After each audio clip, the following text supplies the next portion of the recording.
Assalamualaikum warahmatullahi wabarakatuh. Terima kasih buat teman-teman yang udah mampir di channel saya. Jadi channel saya ini channel segala macam ya teman-teman ya. Buat teman-teman yang mungkin baru pertama kali mampir ke channel saya. Jadi channel saya ini saya dedikasikan ya untuk para teknisi ya.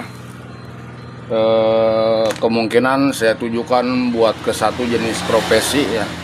Karena di sini kebetulan saya sendiri, untuk profesi saya sendiri sih mekanik, hanya senang ngoprek ya teman-teman ya.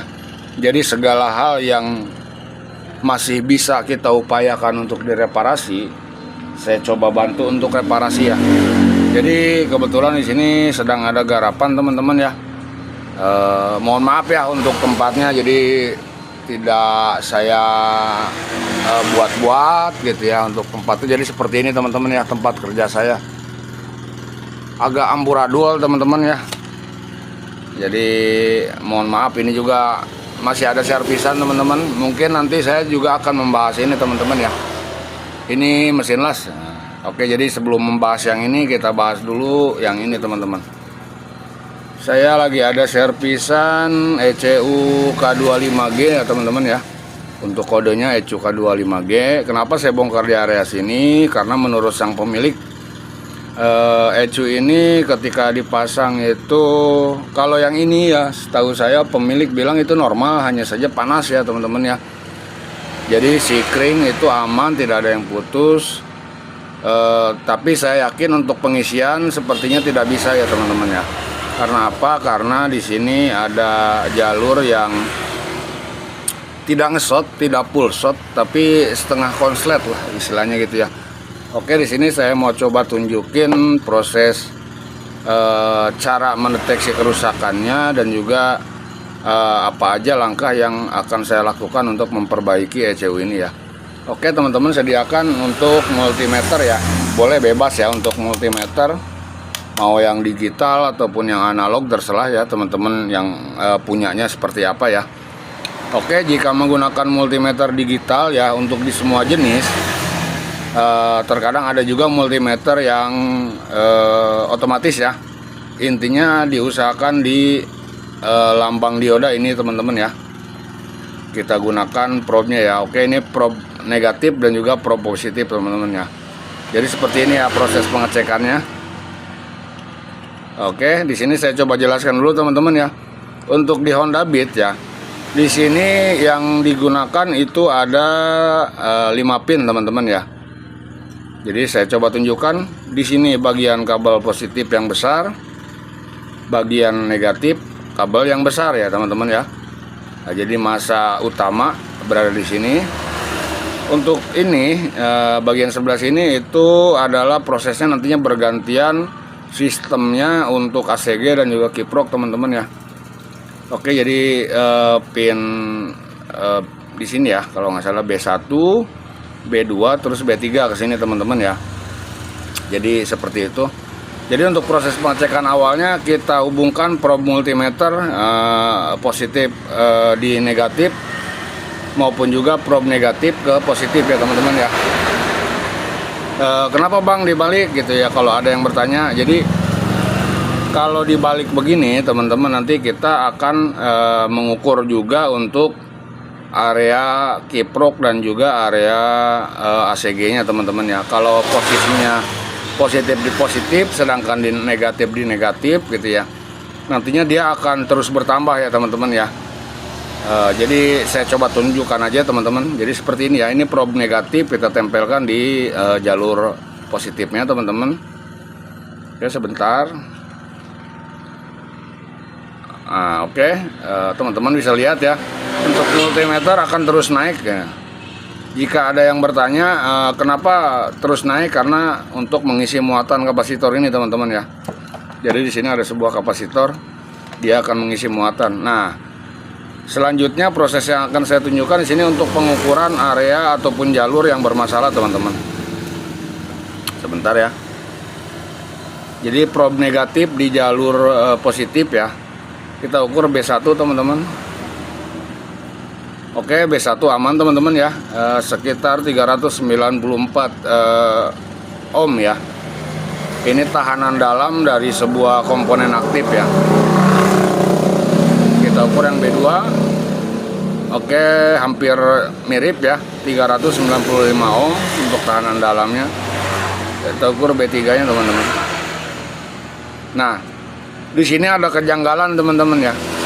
Di sini dia tidak short ya, tapi nilainya terus bertambah ya. Jadi ada kemungkinan untuk MOSFET area B3 sini terjadi masalah teman-teman, bisa putus ya, bisa mati, karena kalau short dia akan berbunyi seperti ini teman-teman ya. Oke, ini tidak short ya, tapi dia nilainya aneh ya, mungkin begitu ya, boleh dibilang seperti itu teman-teman. Oke, jadi di sini saya akan coba jelaskan dulu teman-teman. Untuk area kiprok dan ACG itu cara kerjanya bergantian teman-teman ya, yang diatur nantinya oleh microcontroller dan juga CPU ya. Dari inputan mungkin tombol starter ya, dan juga nanti status daripada relay teman-teman ya. Oke, di sini saya coba tunjukkan dulu untuk proses pengetesannya seperti apa ya. Jadi seperti biasa, untuk probe-nya kita siapkan dahulu teman-teman. Oke, saya akan coba kasih tahu ya untuk jenis MOSFET. Jadi cara menentukannya seperti apa gitu ya. Teman-teman bisa cek nanti untuk kode yang berada di bodinya ini ya. Karena untuk transistor, MOSFET, IGBT itu apa istilahnya, bentuknya hampir sama teman-teman ya. Bentuknya hampir sama, hampir serupa, hanya saja yang membedakan itu cara kerja dan juga fungsi utama sebuah komponen tersebut terpasang di mainboard ya, ataupun juga PCB ya teman-teman ya. Oke, jadi di sini jenisnya MOSFET, tipenya N channel ya teman-teman. Kita coba tunjukkan ya. Oke, untuk gate-nya sebelah sini teman-teman, yang tengah ini drain dan juga yang kiri source ya teman-teman ya. Kita coba ukur. Oke. Jadi untuk probe negatif kita tempel di tengah teman-teman ya. Dan untuk probe positifnya kita tempel di drainnya ya. Di bagian source, mohon maaf. Oke, jadi seperti ini ya. Untuk tahanan dalam dia normal. Kita beralih ke jalur yang sebelah sini teman-teman, yang berada di bawah. Oke, sebentar ya, kurang ini untuk probe-nya. Oke, keluar ya untuk nilainya teman-teman. Dia masih toleransi ya. Oke, sebentar ya. Oke, untuk nilainya juga keluar teman-teman ya.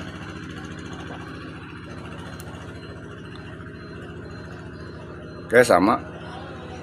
Jadi sebelum kita lanjut, di sini saya mau coba jelaskan dulu ya. Untuk MOSFET, transistor ataupun IGBT ya, untuk seperti ini mungkin kelihatannya normal ya. Tapi saya akan juga tunjukkan atau memberikan contoh cara pengukuran seumpama jika terjadi konsleting ataupun MOSFET ini dalam keadaan bocor teman-teman ya. Jadi seperti ini ya.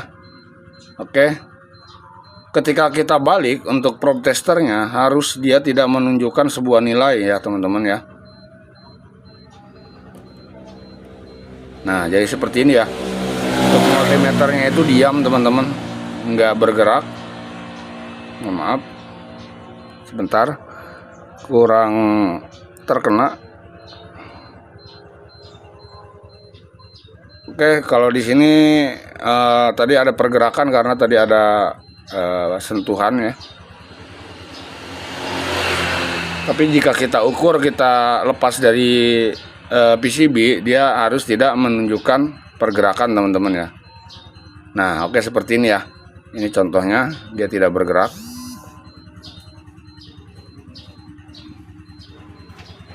Oke, nah ini juga tidak bergerak ya teman-teman ya. Ini bagus ya. Jika saja ada sebuah pergerakan yang istilahnya walaupun sedikit ya, statusnya berubah, itu bisa diindikasikan sebuah MOSFET itu dalam keadaan bocor halus teman-teman ya. Jadi yang seperti ini bagus, untuk keempat MOSFET ini masih bagus.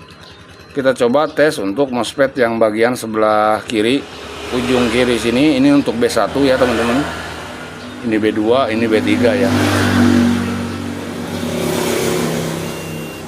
Nah, oke, bisa teman-teman lihat. Nah, dia MOSFET-nya tidak short ya, tapi mati ini teman-teman ya. Kalau short itu dia akan berbunyi terus teman-teman. Oke. Nah, yang full short ini yang sebelah sini justru ya.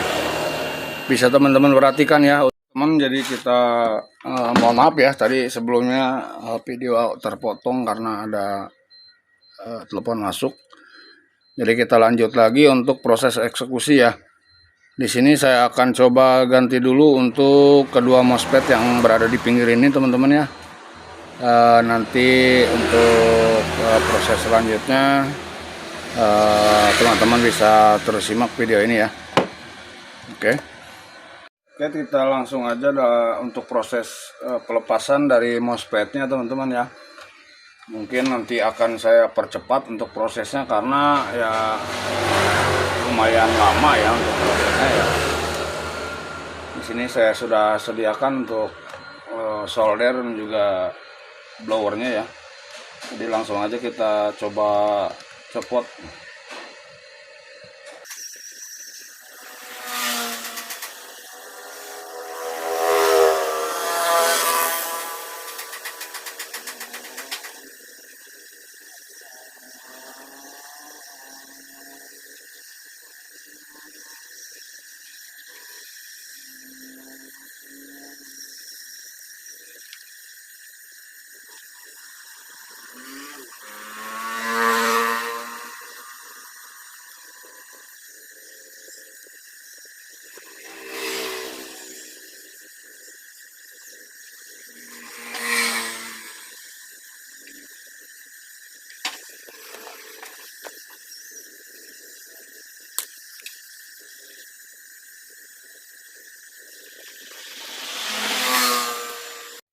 Oke teman-teman, ini untuk MOSFET-nya sudah saya ambilkan dari bekasan ya, dari bekasan ECU serupa. Nah, kenapa di sini saya memilih menggunakan bekasan ya? Karena bekasan itu walaupun bekas, dia masih bagus teman-teman ya. Kualitasnya itu nomor 1 ya. Karena kalau kita menggunakan komponen pengganti persamaan ya, untuk kekuatan kita tidak bisa menjamin ya.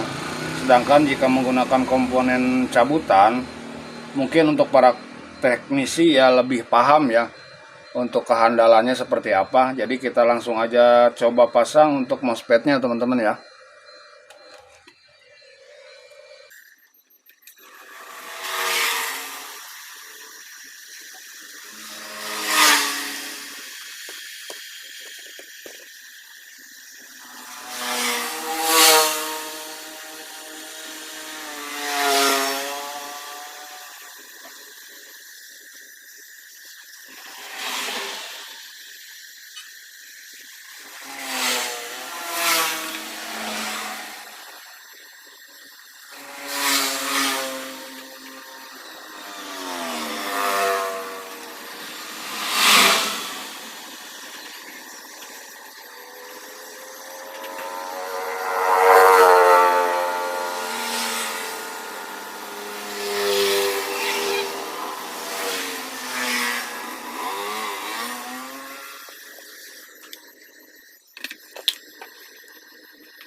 Oke teman-teman, ini setelah kita lakukan proses penggantian untuk MOSFET ya di sini ya. Untuk MOSFET 2 ini saya sudah ambilkan dari cabutan. Kita akan coba tes teman-teman ya. Sebelum dipasang di motornya kita tes dulu menggunakan multitester. Seperti biasa untuk skalanya di skala dioda ya teman-teman ya, ataupun buzzer ya seperti ini ya. Oke, kita langsung aja tes. Oke, astagfirullah, mohon maaf teman-teman ya, karena terlalu bersemangat. Oke, jadi seperti ini proses dan langkah-langkahnya teman-teman. Oke, tidak short ya, dia naik ya secara bertahap. Kita tes jalur yang sebelah sini dulu ya. Oke ya, untuk nilainya sekarang sudah terbaca di 400 ohm lebih ya untuk tahanan dalam ya.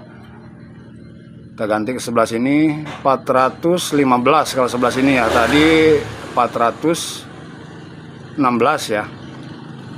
Toleransi teman-teman itu ya, tidak apa-apa, yang penting jangan sampai contoh ya, yang dua itu berada di angka kisaran 400, yang satunya di 300-an ya. Itu mungkin terlalu jomplang ya, nantinya bisa agak sulit mungkin untuk di starter ya. Agak di starter bisa, cuman tidak sekali nyantok ya istilahnya. Kadang-kadang suka ada yang begitu teman-teman ya, karena di sini bagian MOSFET-nya dia sudah mulai lemah teman-teman ya, kalau yang begitu ya, kalau yang pincang. Jadi kita lanjut dulu untuk proses perapihan ECU ini, lanjut kita testing di motor teman-teman ya, untuk fungsi-fungsinya. Ditunggu kelanjutannya teman-teman. Oke teman-teman, jadi sebelum kita rapihkan ya untuk ECU-nya ya, kita di sini mau coba pengetesan dulu ya. Ini untuk yang K25 teman-teman ya. Sementara yang di sebelah sana ya, yang ini K81 ya, ini kasusnya hampir sama. Oke, kita coba dulu tes untuk fungsinya teman-teman ya. Sebentar ya, saya coba kondisikan dulu untuk peralatannya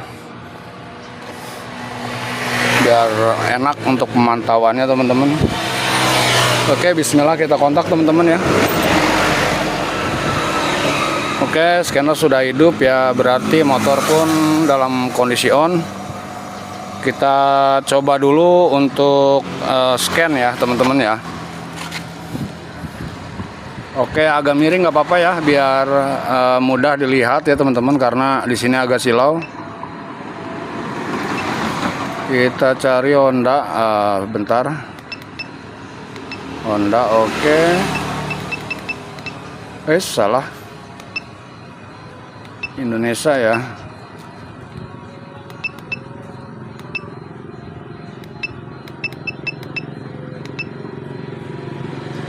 Oke ya. Tidak ada kode DTC yang terbahasa, karena tadi sebelumnya saya sudah coba hapus untuk sejarah kerusakannya teman-teman. Perlu diketahui ya, ketika ECM atau ECU itu terjadi kerusakan, kita harus menyetel ulang atau mereset ulang teman-teman ya. Karena untuk beberapa tipe ya, terkadang jika sejarah kerusakan itu masih ada ya, itu untuk fungsi ya bisa hidup, cuman kurang normal ya, seperti berbed ya. Intinya kurang enak dipakai ya, karena dia menyimpan sejarah kerusakannya yang cukup banyak. Jadi kita harus reset. Di sini tadi karena sudah saya coba reset teman-teman, ini sudah bisa kita gunakan ya. Kita coba untuk menghidupkan dulu motornya teman-teman ya. Sebentar ya, saya coba starter dulu.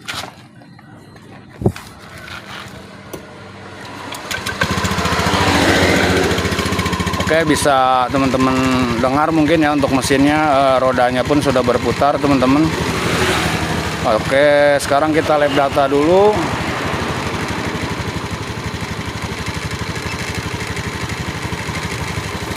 Oke, kelihatan tidak ya? Tegangan aki di sini untuk pengisiannya situ sudah naik ya, sudah terbaca di 13, 14 ya. Ini kondisi stasioner ya teman-teman ya, atau langsam ya. Coba kita gas sebentar ya, sedikit aja ya.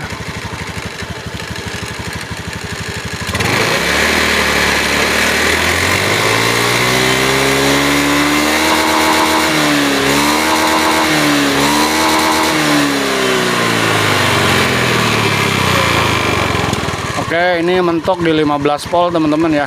Jadi cukup oke, karena untuk di versi K25 yang terdahulu ya, untuk tegangan pengisian itu normalnya di segitu teman-teman ya, di 15 volt itu paling maksimal. Sedangkan di versi-versi K81 mungkin hanya 14 lebih ya, tidak nyampe 15 volt. Ini sudah bisa dikatakan ECU-nya udah normal teman-teman, tinggal kita rapihkan ya. Untuk proses pengecorannya kita lanjutkan nanti teman-teman ya. Oke, jadi di sini saya mau lanjut dulu buat ngetes ECM yang satu lagi teman-teman ya. Jadi ditunggu aja untuk proses perapihannya. Oke. Oke, jadi untuk ECU-nya di sini sudah saya cor kembali teman-teman ya. Ini sudah lumayan kering. Yang ini K81A-H ya, K81H dan K25G ya teman-teman ya. Jadi buat pemilik ECU-nya sudah bisa diambil ya. Nanti jika mau diambil bisa konfirmasi dulu ya sebelumnya. Jadi intinya untuk perbaikan ECU yang terkendala di starter, kiprok ya, ataupun juga sikring 25 ampernya sering putus itu seperti tadi ya proses pengecekan di ECU-nya teman-teman ya. Oke, jangan lupa bantu channel saya buat terus berkembang teman-teman, supaya saya lebih semangat lagi membuat video-video yang dapat membantu teman-teman ya. Bantunya dengan cara like ya, komen dan subscribe ya. Jika video ini bermanfaat buat teman-teman ya, mohon di-share sebanyak-banyaknya ya, tembusin nyampe 100.000 ya. Nanti kedepannya insya Allah jika sampai 100.000 saya akan buatkan kembali tutorial-tutorial tentang cara perbaikan ECU ya. Bukan hanya di jenis Honda ya teman-teman ya, tapi juga di ECU jenis Honda yang lain, Yamaha dan lain sebagainya teman-teman. Oke, terima kasih buat teman-teman yang sudah mampir di channel saya. Wassalamualaikum warahmatullahi wabarakatuh. Tetap semangat buat teman-teman, jaga kesehatan selalu, tetap jos.